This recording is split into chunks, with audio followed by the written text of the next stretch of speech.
नमस्ते आप सभी को। Welcome to tarot lucky. तो चलिए देखते हैं मेरे टैरो ने लियो के लिए क्या प्रेडिक्ट। लियो, आपके लिए भी मैंने 4 कार्ड्स निकाला है। पहला कार्ड आपके ओवरऑल मंथ का, दूसरा आपके हेल्थ का, तीसरा आपके जॉब, बिजनेस, मनी का और फोर्थ है आपके रिलेशनशिप का।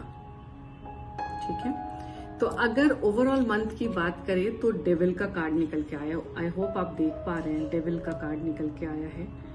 तो जब डेविल का कार्ड निकल के आता है तो बोलता है कि या तो आप किसी नेगेटिव सिचुएशन में फंसे हुए हैं या बहुत ज्यादा नेगेटिव सोच रहे हैं, जिससे आपकी खुद की भी एनर्जी नेगेटिव हो गई है और आपकी ग्रोथ और आपका हेल्थ दोनों को रोक रखा है उसने। ग्रोथ रुक गई है और हेल्थ में इश्यूज आ रहे हैं।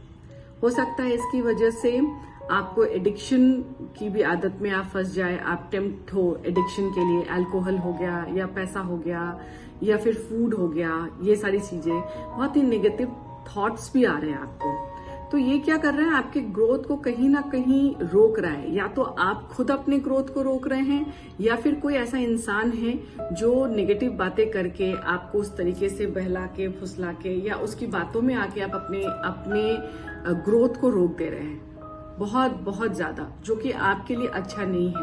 और आप चाहे तो इस नेगेटिव थॉट प्रोसेस से बहुत आसानी से निकल सकते हैं। आपको just break the chain and come out, क्योंकि आपके अंदर बहुत एनर्जी है। तो इस एनर्जी को पहचानिए और इस चीज से बाहर आइए, क्योंकि ये चीज आपको फिर या तो मेजर लॉसेस देगा, आपके हेल्थ में दे सकता है, आपके पैसे में दे सकता है, आप पार्टनर्स के बीच में झगड़ा करा सकता है। क्योंकि जब आप नेगेटिव सोचते हैं तो बहुत ज्यादा ही नेगेटिव हो जाते हैं सिचुएशन को लेके। तो नेगेटिव में नहीं सोचना है, क्योंकि जैसे आप अपनी एनर्जी को क्लीन करेंगे, नेगेटिविटी को रिमूव करेंगे, आप वैसे ही देखेंगे कि आपके अंदर इंप्रूवमेंट आएगी, आप में ग्रोथ आएगा और आपकी हेल्थ भी इंप्रूव करेगी। तो अपनी एनर्जी को क्लीन कीजिए, सॉल्ट वाटर बाथ लीजिए, बहुत जरूरी है आपके लिए। अगर हेल्थ की बात करें तो हेल्थ पे भी देखिए बहुत कन्फ्लिक्ट दिख रहा है, बहुत बहुत ज्यादा कन्फ्लिक्ट। तो ये दिखता है कि बहुत कंफ्यूजन चल रहा है आपके दिमाग में, क्या करे क्या ना करे। आपको गुस्सा भी बहुत ज्यादा आ रहा है सिचुएशन के ऊपर, क्योंकि आप बहुत नेगेटिव है। और ये क्या करेगा, आपके बीपी को हाई करेगा। और जब बीपी हाई करेगा तो वो तमाम तरह की परेशानियां जो अब तक दबी थी वो सब उठ के बाहर आ जाएंगी। तो ऐसा मत कीजिए, अपने आप को काम रखने की कोशिश कीजिए, नेगेटिविटी से बाहर आइए, सॉल्यूशन माइंडेड बनिए, ताकि जो प्रॉब्लम है उसको सॉल्व कर सकिए आप। अब आते हैं, बात करते हैं आपके जॉब, बिजनेस, मनी की। जॉब बिजनेस का अच्छा कार्ड आया है, क्योंकि इसमें 2 कार्ड्स निकल के आया जो मैं दिखाना चाहती हूँ। One is king of swords और दूसरा आया है आपका 3 ऑफ पेंटिकल्स। तो जैसे जब किंग निकल के आता तो आपको पता है राजा है, तो राजा हर एक काम को बहुत अच्छे से करता है, बहुत इंटेलेक्चुअल होता है, उसकी सोच बहुत आगे की होती है। और जब किंग सॉर्ड्स का निकलता है तो वो हमेशा बोलता है कि वो एयर के रफ्तार से काम करने वाला इंसान होता है। उसकी थिंकिंग बहुत अच्छी होती है, बहुत जल्दी सोच सकता है, न्यू आइडियाज, न्यू तरीके से उसके ऊपर प्लान बना सकता है, उसको एग्जीक्यूट करने के लिए वो उसके ऊपर काम कर सकता है। तो इसमें सजेशन यही है कि अपने बॉस की सलाह लीजिए, क्योंकि ऑडिट होगा आपका। आपको एप्रिसिएशन तो मिलना ही है, क्योंकि आपको बॉस आपके पसंद करेंगे। साथ में जो बॉस आपको बोलते हैं करने के लिए वो कीजिए, ताकि आपके बिजनेस में भी ग्रोथ आए और आपके जॉब में भी ग्रोथ आए।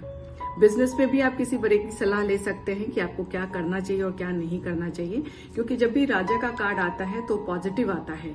ऑल्दो राजा को आपको पता है रूल्स एंड रेगुलेशंस के बारे में वो बात करने वाले लोग होते हैं, रूल्स एंड रेगुलेशन बनाते हैं, लेकिन ये बहुत अच्छे प्लानर्स भी होते हैं, बहुत अच्छे से प्लान करते हैं किसी भी चीज को, और ये हमेशा अच्छा एडवाइस देंगे आपको। तो आप इसके एडवाइस पे रिलाई कर सकते हैं। तो इसलिए मैंने बोला कि आप इनके एडवाइस पे रिलाई कीजिए, ताकि आपके करियर में अच्छा ग्रोथ आ सके। अगर रिलेशनशिप की बात करते हैं तो रिलेशनशिप में ये कार्ड निकल के आया है। तो ये कार्ड जब भी निकल के आता है तो बोलता है कि थोड़ा ग्रीनरी के साथ आपको ज्यादा रहना चाहिए। ग्रीनरी इन द सेंस कि प्लांट्स लगाइए और प्लांट्स को वाटर दीजिए, ये सारा कुछ कीजिए, क्योंकि बहुत मनी माइंडेड हो रहा है बहुत ज्यादा। आपको नो डाउट पैसे की कद्र है, आपके पार्टनर को पैसे की कद्र है, उनको समझ है कि पैसा कैसे स्पेंड होना चाहिए। पर बहुत ज्यादा जब आप मेटेलिस्टिक हो जाते हैं ना तो रिलेशनशिप में भी प्रॉब्लम आती है। तो मेटेलिस्टिक मत होइए, एंजॉय कीजिए रिलेशनशिप को। पैसा तो आता जाता रहता है, कमाइए और एंजॉय कीजिए। मैं बस यही बोलूंगी।